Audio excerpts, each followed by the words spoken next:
Iyo po ang pangaran pong naimukna, duman sa mo sa St. Jude Tadeos, iyo po ang saradit na Kristiyanong komunidad, a new way of being a church.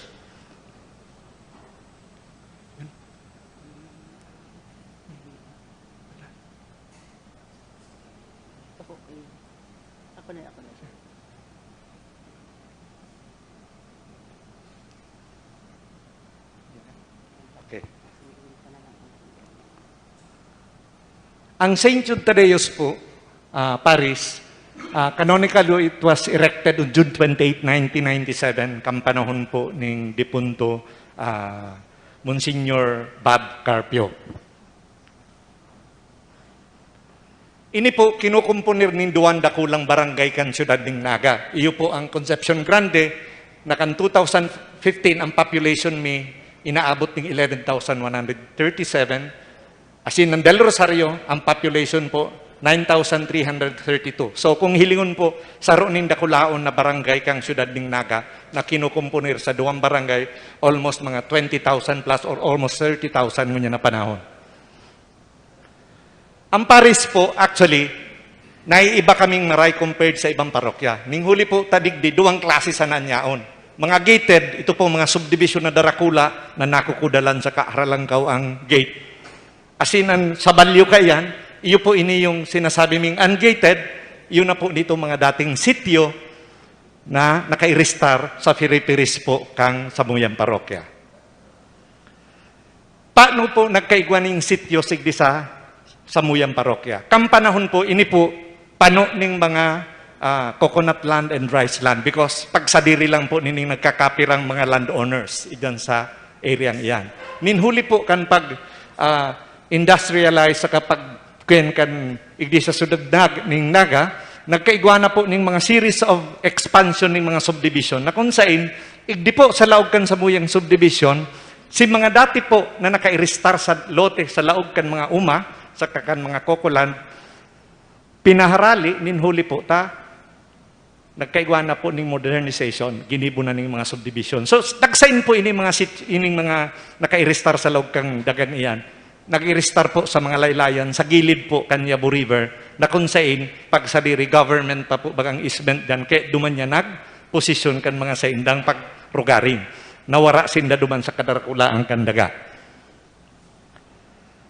Paano po nagkaigwa pag-rise kang informal settlers sa laog kang Samuyang Parokya?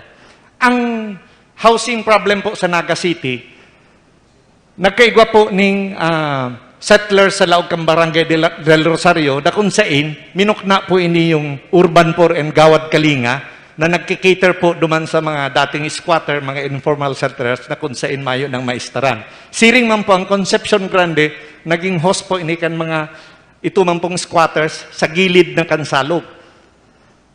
Naghanap po sindang maistaran. Paano po nagpuon ang BEC? Ining shepherding, stewardship, and sanctification, ipo inantras kampanaw ni Father Wilner, ining tulong ini. Shepherding po, to know his flock and the parishioners, ini po si Father Wilner, pamuso po ini sa samong lugar. Paglaog niya duman talagang inikot niya, binisita niya ang mga harong-harong. Kaya maugmahon na maray, si mga settlers duman, si mga parokyano na mahilig ang sarong padi na nagduduman mismo sa lugar ninda. Stewardship po, caring for the parish to improve stakeholdership among the parishioners and let them feel what they belong to the parish in all its affairs. Saro pong ihemplo dyan, si Father Wilmer po, kan magbisita ini sa mga parokyano, maski nang ani baha po ang pigagihan, bagoon sa iyang tennis ka ito, talagang ginusto niyang mabisita ang mga lugar na ini. Kaya din nalilingawan kan mga yaon duman na si Father Wilmer, parish priest ng kang parokya, nagduman sa mo, na day nag-alangan kan Samuyang kamugtakan. Sanctification po, pig-emphasize di po si celebration kan mga sacraments, especially kan confession, Holy Eucharist, anointing of the sick, saka ang Lectio Divina. Siya po kanina nag-introduce duman sa samong lugar na kung paano ang pagpangadji, lalo na sa mga saradit na Kristiyanong komunidad na imukna sa samong lugar. Ini po, nagbunga ning maray, ning huli po kan pagtsaga kan Samuyang Kura para ko kang panahon na mabisita, matawang kan mga sakramento, maaraman kung ano ang mga nangyayari sa mga sityo, duminakul po ang member kan sa mong BEC. Kaya mahiling nindo, bago siya naghali, we have around 300 members kan basic ecclesial community. Ano po ang mga enabling factors dyan? Si Parish Renewal Experience. Hindi po sa nahiling ming nakulang bagay na nang pangyayari sa loob ng parokya. Si Prex po na dati nagpundo sa loob ng parokya, pinunan giraray kang panahon ni Father Wilmer na magpunang Parish Renewal Experience. Nasaro kami sa mga first batch na nag-ulit na nag-attend ng Prex. Pinaratindir po ang gabos ng mga members kan ministry. Si gusto sa naman nga ni Demang Pinirit para magkaigwaning experience. So, dakulaon na bagay po yan. Tad na idarami iyan, duman mismo sa mga laylayan. Duman mismo sa mga sityos. Kung nagpun kami po, duman mismo sa mga ministries, sisunod po, na mamuknay ning Santa Teresa, Kolkata, Magdalena, and Nuestra Señora de Guadalupe. Yan po si pigpurunan ning area na magkaigwang Prex. Naibaba mi po yan hanggang digdikan 2019 sa Partikan del Rosario naman. Kung iyan pong apat na lugar sa Concepcion Grande, napunan mi ning Prex, napadakula mi po yan kang ginibumi ng chapel base and Prex. Igdi po sa mga chapel mismo kan del Rosario. Diyan po kami nag-harvest ng gulpi na nag-active mismo sa pagmukna kan mga SKK sa mga sityos. Ini pong visible presence of the priest. Kasubago pig-istorya ko sa indo, dakulang kaugmahan kan mga parokyanong nahiling ang pahdi nagduduman. Maugmaman po pag nadumang kami, masabi mga taga-simbahan, minsan nga ni nahuhunaan pa kung mas padi na kay si Father Francis nagsusuba, minuli po takampirmi ang nahiling. Pero kan mahiling na ang padi nagduduman, talagang sabi ko po, totoong experience siya. Ang tao naghahanap padi, bakong pastoral workers lang. Ang prayer meetings mi po, nagpun kami sa Radit. Kang igdi po sa Prex, nakako kami ng mga leaders na willing na magpartisipar sa pigtutuklo kan simbahan, duminakula po yan. And in fact, ang pigtukdoan ng kan Lectio Divina at that time, dakulaon ng maray, coming from different cities and areas, nag-aatendir po sa prayer meeting sa parokya. Ang pagsilibrar po kan misa, Eucharistia sa mga chapels, ini po day nawara, padagos na pinagmisahan, ang mga lugar na may mga chapel, siring man ka itong mga lugar na gustong misahan maski na nga ni mayong chapel. Saka hindi po, talagang dakulaon na bagay po ang inclusivity. Napamati ni po duman sa mga lugar na dahi naabot kang padi, dahi naabot kang parokya, na sinda kasali man po sa programa kan simbahan. Bakong programa lang kan mga yaon na active duman sa parokya. Sa Radit na Kristiyanong komunidad sa panahon ng pandemic, pinadagos bi po yan. In fact, ini pong priestly community, prophetic community, and servant community, mapapahiling misendo sa konkretong paagi. Ang priestly community po, pig-cluster ang kada pamilya sa laog kan mga sityo. Si programa po, magtipon ng 30 pamilya na papalibuton ang debosyon itong image po ni Mother of Perpetual Help sa Kakisan Judas Tadeo. Na kung saan hindi po padagos na ginibukan leader, na bisitahon ang kada harong. Pagkatapos po kan 30 pamilyang inaagihan ka ito kan pagtukdo kan debosyon, bibisitahon kang padi, bibindisyonan na libre ang harong. Kaya nga relason, sinda pwede man pala niyang bindisyonan ng harong mi. Dahil nga kinakaipuan na magduman sa parokya para maghagad na mabindisyonan ang samuyang harong. Priestly, pagtiripon sa kapilya asin paglibot kang banal na sakrament. Kam panahon po ng pandemya, sa totoo lang pa, nag-violate manggaro siguro kami dyan ng kadikit. Tamaski pinagbabawalan po ka ito, talagang ginustuming ikuton manggiraray, tamas ladong nangangaipo po sinda. Bako sana sa pagkakan, kundi itong pagpakusog spiritual sa inda, na sinda day mawaraan ng gana sa pagbuhay. Ano po? Priestly community. Ang burubangging pagsanto rosaryo po, itinukdo yan sa muya ni Father Francis, sa panahon ni Father Francis, na makanood ang pamilya na magsanto rosaryo sa kanya-kanyang harong. In fact, igwa po kami katong programa through Facebook live na show kan parokya.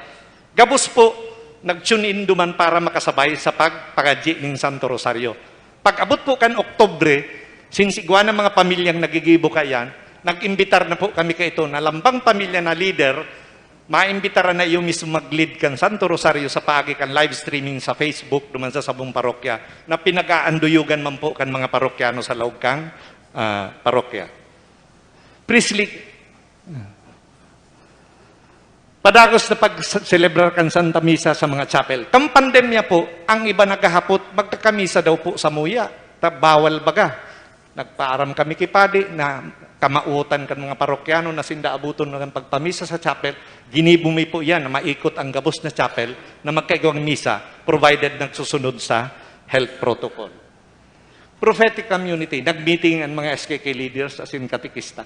Ini pong pag-meeting kan mga SKK leaders sa kakatikista, nano dan mi po kaya si pangangaipo kan mga parokyano. Kang panahon ng pandemya, naglaog po si panahon na dapat magkaigwaning pagpakumpil, pag First Holy Communion kan mga kakian. Dahil magigibuning huli tamayong klase, mayong face-to-face. So ginibuhon po ng paagi na si samong katikista in coordination kan mga SKK leaders through the chapel and areas duman sa mga sityo, nagkandak po ng catechesis para mapreparar itong mga kaakian na mag-receive kan mga sakramento. Dakulaon na bagay po ang turnout ka ini. Maugmang maray si mga magurang na yung mismo nagmaot na ipadagos iyan. Prophetic community, padagos sa catechesis sa mga kaakian. Yan po, totoo po, tanin hulita, maski dikit-dikit siya sa mga katekista sa laog kang parokya, may nag-volunteer po coming from the SKK na maging parte kang pagtukdo. Nag-training po sinda sa buya para makatabang sa pag-ikot na pagtukdo. Servant community po. Si mga SKK leaders po kang panahon kan bagyo, lalo ng pandemya, sinda mismo nag-identify po kan mga nangangaipo sa laog kan sityo o kan sa laog kan SKK area mi. Bako po hali sa parokya na yung magpili. Kaya ang ginipo po, duman sa mga nagkagarabaan na harong, nagkaigwa pong programa ang parokya na inaapod na hirahayon. Mas malilinawan po kamukain kung mahiling nindo sa Facebook pen ang tungkol sa hirayon. Ini po, pagpatindog uli kan mga harong na nagaba kang panahon katuntulong bagyo. Pero ini po, ang nagrekomendar, yung mismo si mga SKK leaders, so mga nangangaipo mismo, na sinda matabangan na maibalik ang sa indang digbindat sa paagi kang pagbugtak uli, pagtindog uli kan sa indang haro. And kadakol po ang natabangan ka parokya dyan. Servant community. Ang feeding program po, totoong feeding program. Taday kami po katong papogi points lang na style na sarong simanang pakakan, sarong aldaw na pakakan. Nagprograma po kami ng supplemental feeding na inaapod na 120 days. Natapos po yan during the pandemic period sa Laucan Sitio, SKK Magdalena, na kung saan, si mga aki po na pinapakakan may database po kami na nakuanan kung paano sasabi na sinda nangangaipo. Servant community. Sa relief operations po, normal na may magdagsaan ng mga tabang sa loob ng parokya. Ano pong ginigibo mi dyan? Demi po yan, pinipili na kami mismo ang magtao kung saan may gusto. Kundi instead na maging blanket approach ang pagtao kan mga pangangaipo, kan relief operations, may database po kami. Dahil nag-survey kami sa mga area, kaya ito talagang sabing nangangaipong maray. So ang pagtao mi po, ang nagpipili mismo si mga leader mi. Nagpipili na sense na bako si gusto nindang haranin ninda sa inda, kundi itong nahiling ninda mas nangangaipo kaysa sa inda. Busy as a servant community. Kadakli po kung mahiling na duman sa puon, ang mga areas may mga sityos na inaapod, kadakli si mga na-dislocate yung kampanahon kan bugtak ng mga subdivision. Si mga dati po mga workers na nagtrabaho sa put up kan subdivision, nag-restart na dyan sa gilid kan mga subdivision. Ang hanap buhay ninda po, it's either para padyak, construction worker, ang mga agom, mga paralaba, mga katabang sa harong-harong. So, kampanahon po, pandemic, sinda si enot na tinamaan na problema. So, paano ito nasimbag kan simbahan na matabangan? Through the DTI po, na nakipag-partner sa MUYA, nakatao kami ng 100 na recipients, benefactors kan sa DTI program, sa livelihood program. Being a new church po.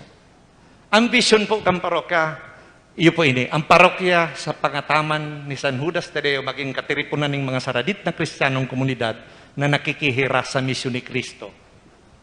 Parehas man po nindo, yan, padi, propeta, and hadi, ang basic na pinagkukan. Sa misyon po, darahon ang simbahan sa laylayan kang komunidad. Belonging, ano po?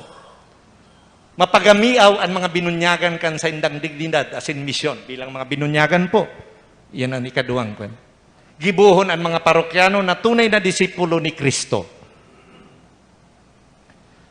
Ang bagong simbahan man po, ano man ang ikakatao ka ni sa parte ka itong pigtauming tulong ito.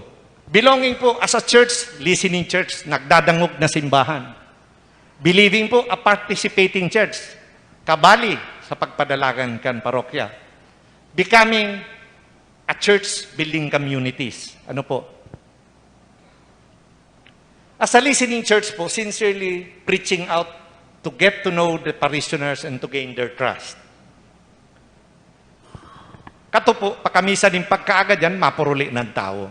Pero nagkaigawang programa po para madangog mismo kan simbahan kung ano mga hinaing o mga agrangay kan tao. Ang pagkakamisa po, nagkaigawa kami ng Cafe Prupupulo, pagkakadomingong aga, first mass po yan, na kung sa'y nagpreparar po ang parokya ng kadikit na kape, sa katinapay, para sa mga parokyanong bago magpuruli, nakikisalamuha, nakikiulay sa parokya, lalo na sa kura paroko, nagdadangog po ang parokya kan sa indang mga suggestions, at kung ano pa man ang mga kaipuhan. Listening church po. Pwera po kay itong Cafe Prupupulo, nagluwas po ang mga samuyang padi, nagduruman sa mga visitation through St. Jude, bako lang po duman sa mga SKK areas, kumbaga sa mga sitios areas, kundi pati mismo duman po sa mga gated villages. Nagkaigwa po ng dialogue between parishioners, lalo na si mga parasimba, nagapot-hapot, pigdangog kung ano pan mga pwedeng ikataukan simbahan na tabang sa sainda. Pero po kan dialogue din sa subdivision, saka sa mga sityo, nagkaigwa po ng social action program ang simbahan. Si mga nagabaan po, tinabangan, si mga kulang ang pagkakan, pinagtawan na ng maninigong pangangaipo sa paagi po kantabang kan mga hali sa ibang lugar na parokya, hali sa ibang mga tao gusto magtabang. Iyan po, consistent po yan, kam panahon ng pandemic. Basta may maglaog, madumang kami sa sityo, we take the opportunity na si mga tao nagrarani sa simbahan na dapat ba ipadangog sa indaang kwenkan simbahan. Paano mi po yung ginibo? Enot na enot po, kami mo ng mga rayaon duman sa simbahan na active, nagmakulog na yung mag-survey. Nagpatabang kami sa ibang mga leaders kang SKK na makuha po ang detalye manunungod sa mga membro kan sa mong parokya. Talagang nag-house to house po kami kayan.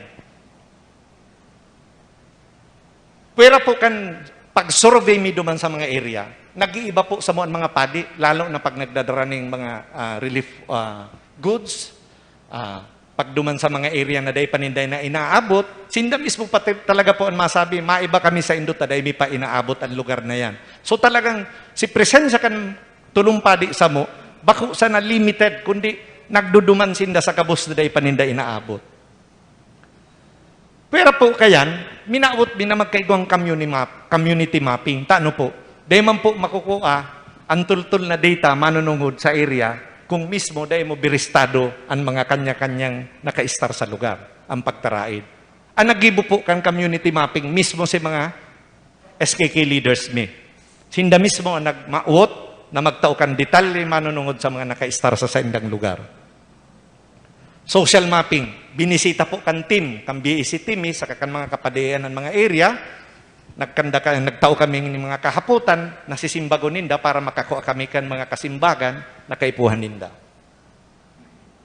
Listening church, iyo po ni si panahon, kung panahon sabi nga ni Bishop Casubago, mga elite anyaon lang permi sa PPC, ini po si pagkakataon na mismong representative kang bawat SKK, mga leaders ni, nagtukaw po sa laog kang PPC. And duman ninda na feel na parte pa lang kami kan simbahan. Pati sa pagplano, nagtutukaw na sinda. Pati pag suwestyon ko na noon magayon na gibuhon sa indang lugar, nadadangog na kang parokya. And sa paagi po kayo, duman kami nakahiling ni mga potential leaders. Saro-saro po na-identify mi duman sa mga nag-a-active sa prayer meeting. Duman minahiling sisay ang pwede tang imbitaran o darahon doon mismo sa parokya para magtabang sa mga programa kan simbahan. As participating church po, the leaders share in shepherding roles, works of mercy, devotional prayers, educating families to be aware of their baptismal vows, and paano po naging participating as a priestly community? Ang pag-andam kan misa. Igwa po kaming area dyan na saro na inaapod. Montecelo, Creekside, sa ibaba. Nungka sa kinahaluyan danin da dyan sa area iyan, dahil pa lamang nabisita ng padi, dahil pa lamang namisahan. And si first time po, nasabing mapamisa sinda duman, nagpaabot sa parokya, si Father Francis ang nagmisa duman, nag-andam po sinda ning altar duman sa lugar ninda, maski na nga medyo bakilid, talagang ugma sinda na bibisitahon na magkaigwan ng misa. Ang pagataman po kan devotion. Kam panahon po ni Father Wilmer, pag nag-ikot siyang mabindisyon sa harong, naghahanap altar sa loob kang harong. Ang nakukuha niya, mga pictures ng artista. Pero mayo ng krus, mayo ng mga itong ibang images kan sa tuyang pinagtutubudan. So, nabago po yan, kam panahon na ining naglaog ng SKK. Paglibot po kan mga padi para magbindisyon kang harong, may inaabutan na pong altar. Bako ng mga pictures ng mga artista niyaon. Participating as priestly community, pagbangno kan mga mayhelang. Kam panahon po, dahil nagmamangno talagang mga pagtaraid. Ano kung may magagadanon dyan, hahalato na lang yan magadan. Ano kung dahil nakakasimba, dahil nakakakomunyon, haralatan ni style. Ngunyan po iba na. Nasibot po ang mga padi sa pag-ulyo, lalo na kang pandemya. Ang sarong lugar po, pag sabi may mati, dudumanan ninda taulyuhan, duminakulman si pakomunyon kan mga lay minister. Nag-average po kami, arog sa ko, 20 po, kada Domingo, abig papakumunyon kong mahilang. Ning huli po nga na ito mismo mga SKK leaders, yun na nagmangno, yun na naghanap kang sinasabing may pangangaipong espiritual. As priestly community, pag prayer meeting, binalik mi na po ngunyan ang prayer meeting. Tahaloy na pong nag-aandam si mga tao na nawara ang prayer meeting. Sinda na mismo nagsasabi, nuari na kita mga prayer meeting, maski pinagbabawal ngayon, kaipuan mi ngayon magkaigwang prayer meeting. Kaya ngunyan po, paglaog kayo yung panahon na ini, nagpuuna naman po kami na ibalik ang prayer meeting sa mga area. As prophetic community, pinadagos mi po na magkaigwan ng mga formation. Ngunyan. Nagpuuna naman po kami magtukdo kung anong mga pangangaipo ninda sa paagi po kang pagpreparar kan formation team sa parokya, sa kan mga kapadian, na matawan sinda ning tamang training sa panahon ngunyan kung anong mga immediate needs. As prophetic community, sinda mismo po, si mga leader mi, nagtutukdo sinda duman sa sindang komunidad. Dahil na naghahalat na may magduman na padi, si mga leaders mi equipped with the training sa formations tinao, nakakatabang na po sinda, na ibaba na sinda na magtuwang sa mga kapadian, na magtukdo kan mga pangangaipo. As prophetic community, as servant community, kung ang dati po ang feeding, nagduduruman sa parokya para makikakan, maduman kami sa area nila para magdarang pagkakan, si mga area leaders mi po, iyon na po ang nagpa-facilitate. Pag igwa pong available na tabang na hali sa parokya, aapudan mi lang, i-check sa records kung siya nangangaipo, ipapadarami, sinda na po napakakan, sinda na ang namangno. Dahil nakaipo na may hali pa sa parokya.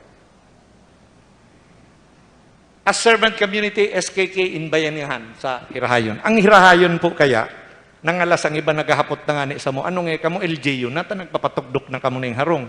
Sa totoo lang po, dakulao na bagay na may nagdurunar sa parokya para makatabang duman sa nagkagarabaan. And mismong mga SKK leaders mi, sa pagpili ninda kan mga nagabaan, tagul ka ang nagabaan po. Iko nga ning nagaba ning sadiri, tanarama na ang simbahan nagpapatindog ding harong, naitindog na siya rong pagkapagyo, ginawa uli, tamaabil na kang pigtataw kan simbahan. Mga arok po kayan. Tumayo po kitang leader sa barangay o sa sityo, day tamaaraman na arok yan ang kamugtakan. So, nakulaon na bagay na may tao talaga duman sa ibaba. A servant community, livelihood for the unemployed. Iyon na ni po si pagpun kang paglaog kan DTI, medyo na-delay dahil nga ni sa pandemya, pero sunod-sunod man po yan. Nagkapirang livelihood kits ang pigtao sa mo, kabali po ang pagtahi. Kaya, ang bawat area may po, gusto ming matugunan na bawat area may sadiring livelihood projects, dahil magpararehas. May mga existing na po kami kaya. Ang Magdalena, candle making, ma-training mo niya na February sa DTI. Ang sarong area, rug making. Ang iba po, nagmamaut man na magkaigwapang ibang training manunungod sa kabuhayan. Iyan po, maasa man kami po ning tabang hali sa mga government agencies na nagpo-provide po ning training. A servant community, an integrated community based on malnutrition. Yun na po ni Sipig sabi ko, nabako pumpapugi ang style kan simbahan sa pagpakakan. 120 days na pakakan, si target B pong 75% sa Guadalupe, sa yan na area may mga gulping malnutrition cases, ang inambit po, based duman after kan 120 days, 73%. So dakulao na kaugmahan sa samo na dahil ini-expect na arog ka to ang resulta kan sa muyang feeding sa sainda. Tapos, nagabot sa point na nagduman sa buwan taga siyudad, nagahagad kan si ginigibong programa may sa pagpakakan, taarogon da ninda. Sabi mi, okay man lang yan na magtuwang sinda, lalo na sa pagtabang kan mga arog kayo. Ang ikadua mi pong barangay ay sitio SKK, iyo po ang Magdalena kung saan mapadagos po kami kan 120 days na pagpakakan. Pwera po yung kampakakan mi every Saturday and Thursday. May mga magkapira po kayong siging regular na nagtatao na magpakakan kan mga nagugutom. A servant community teaching the youth to care for community and earth.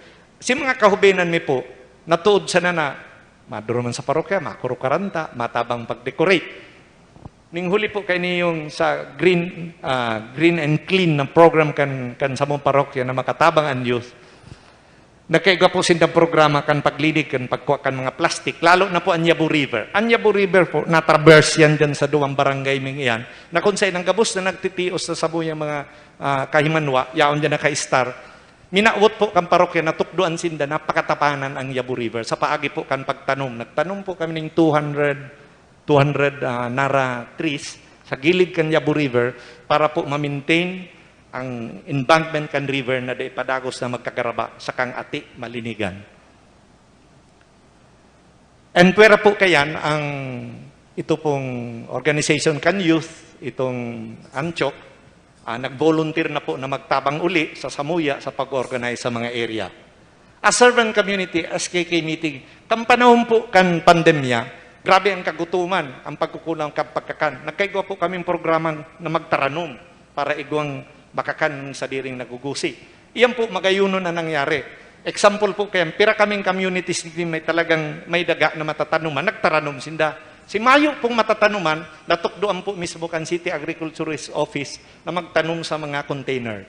So, hanggang ngun yan po pinapadagos yan pong programa kan sa mong parokya. Two-level identification of beneficiaries and monitoring. Sabi ko nga po, bako kami yung blanket approach ang style. Araw kang gobyerno, pag nagdyan, papicture, panao.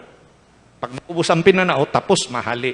Iyon yan. Samuya po dahil may duwang monitoring. May lista po ang parokya kan based duman sa survey may kan families na tatawanan. May counterbump po kayo ng ang monitoring kan duwan mismo sa area. Sinag-receive po kan panao, masabit sa mukan lista para matali may kung totoong nangyayari ang programa may na magtao duman sa mga nangyayari po. Shepherding BEC Sunday. Kang BEC Sunday po, duman minahiling kung paano kadakula nang inabot kang BEC sa samong lugar. Nagselebrar po ang gabos na community mi sa paagi po kan pag-share kung anong yaon sa inda. Tapos ang parokya man po nagbisita duman sa mga area ninda. It gave birth to a renewed confraternity. Dati na po may pigmukna na confraternity ang Sanudas Tadeo. Pero nag-die down po ito dahil nagpili lang kato ng mga leader na mag-head. After kato po, dahil may balik-balik si grupo. Pero after po, kan may 100 kaming recipients, beneficiaries kan DTI, ito po ang pinuunan na maging parte kan Confraternity of St. Jude Tadeos. Ngunyan po, aktibo yan. Gabos may representative bawat area na nagtutukaw dyan para magmangnukan mga pangangaipo kang parokya. Building communities, establishing and organizing a community of disciples by empowering the families to share in the mission of Christ. Unlike ko sa San Judas Tadeo. Hindi po, ang record po dyan sa parokya, igwa kami ng 71 lectors, 20 Eucharistic ministers, igwa po kami 24 collectors and ushers, 22 SKK communities, 1,097 household in SKK areas, 13 chapels and 12 villages. Tano po tapig mention ko yan. Sa kadakulaan po kang area na siserbihan mi, dakulon man pong mga church workers or pastoral workers na yaon lang pirmi nagsiserve duman sa mga liturgical services, sa misa, activity sa parish. Ngunyan po, minaut mi na iyan, mga nagtutukaw na mga volunteer workers na iyan, magbaba duman kung sa insinda naka-star para mag-serve, magtabang pag-organize sa maging parte kan SKK. Kam panahon po kan December, nagkaigo kami ng recollection, Advent recollection, na kung saan inibitaran ni Father Francis ang gabos na SKK leaders, saka mga ministries, sa itong religious organization, nagkaigwa po kaming planning, Advent Recollection and Workshop, na kung saan po, based mi po sa PPK Manggiraray, priestly, prophetic, and kingly, nagluwas po duman ang gabos na kamuubutan ng bawat area. Duman mi po na-realize na ang bawat area palan, kadakol anday kasal, kadakol anday binunyagan, kadakol anday First Holy Communion. Ngunyan po, sinda mismo, sinda na nagkaigwang kahagadan, paano masisimbagan ang arog kaning pagkukulang sa area? Maliban po duman sa pagkukulang sa trabaho, maliban sa pagkukulang sa sanitation kan lugar, nailuwas po yung gabos duman during our meeting. Kaya nagkaigwa po kami kaining resulta. SKK culture plans from the bottom. Taano po tanasabi mong from the bottom? Because, sabi nga ni Bishop Casubago, si plano ba kung hali sa itaas, binaba, di kahuna. Hali sa ibaba, nahiling ng pangangaipo, dumang kami nag-aspire na magkaigwa ng tamang programa na malapatan ang mga pangangaipo. Building a community of disciples, locus, focus, lectors, clustering of lectors. Ini po nangyari, grabing pagtutol ang bawat ministry, lalo na mga lectors na pabor sa inda itong pirmilang magandang ayos pagmisa. Ngunyan po, kan-introduce na i-cluster sinda into several groups, 5 o 6. Nagharapot kunta, no, parehas kang kahaputan kay Bishop. Ano yan, bago na naman yan nagigibuhon. Pero sa paagi po kaito, natukduan sinda ang mga coordinators pinunan. Nag-immerse po, nagduman sa mga area ang pigsisirbihan mi. Dumanin na namatian, ang saro nga nila gapot. Igwa pa pala niyang lugar sa nagang arog kani. Ito po bagan sa dati Balatongan, Guadalupe na ngunyan. Duman din na-realize na kulang pala ng pagsirbi sa misa sana o duman sana sa organisasyon mong napapakalaugan mo. Kundi mas magayon pala maintindihan anong kamugtakan mismo kan lugar, ano man ang pagsirbi mo sa mahal na Diyos, kundi mo aram ang pangyayari sa kapalibutan. Kaya si lectors po, iniribami, kung sa insay na lugar na kaabot, duman lang po sila nagkaigwang interest na miriting kita, ma-adapt na kita ng lugar, grabe pala niya ang pagsakit duman. So, luway-luway po naintindihan kan mga church workers. Yan po. Building a community of disciples. Ang paghubog sa konteksto kang komunidad bako bilang individual. Iyon na po ngayon sinasabi ko. Ang kadakli po, personal fulfillment ang pigihiling, na kung ano man ang mangyari sa imo sa pagiging banal mo, iyon na ang kasukulan kung ano ka sa matakan mahal na Diyos. Ang samuya po, magiging totoo ka kung ikaparte kan komunidad, parte ka kan mga kasararditan lalo na. Building communities of villages and SKK. Listen to SKK through surveys. Ngunyan po, since na-realize me, initially nag-survey kami padikit-dikit sa ibang area, na-need talaga na magkaigwaning maray na data. So kay puan talaga mag-survey. Bako lang duman sa mga nagtitirios, kundi pati duman sa mga gated villages, kay puan magkaigwa kaming maray na resulta. Villages adopt the poor communities at the peri-peris. Nagpuuna po kami kayan. Kung si dati po itong mga iba, matao lang ning tabang, through contribution, mahanap ning area kung sa pwede magpakakan, ipapadara ang pakakan, tapos na. Ngunyan po, ang sarong example po, ang Villa Grande Homes, since sa peri-peris hindi igwaman pong SKK area, ito pong mga squatter area, pick-adapt din ito, dumana sinda nagprograma, dumana sinda nag-survey, duman sinda naghanap ng paagi kung paano matutuwangan ang pangangaipo duman sa lugar ninda. Makisumaro, villages conduct a community planning with SKK leaders and distribute relief goods. Hindi po, malinaw naman siguro yan. Kami po, nagpaplano, according duman sa needs kang SKK, na bisita mismo, kaibanan itong bako lang mga members kang ministry, kundi pati itong sa mga villages na nagpa-participate. Hindi po naging sarong dakulang programa kang parokya, yung pagtanom sa gilid kang Yabu River, na spearheaded by the youth. Nagtarabang po dyan ng youth sa parokya na maging maray si resulta kanini. And in fact po, garo mga utro girara yan, nag-survey na kang Kalabaan Canyabu River.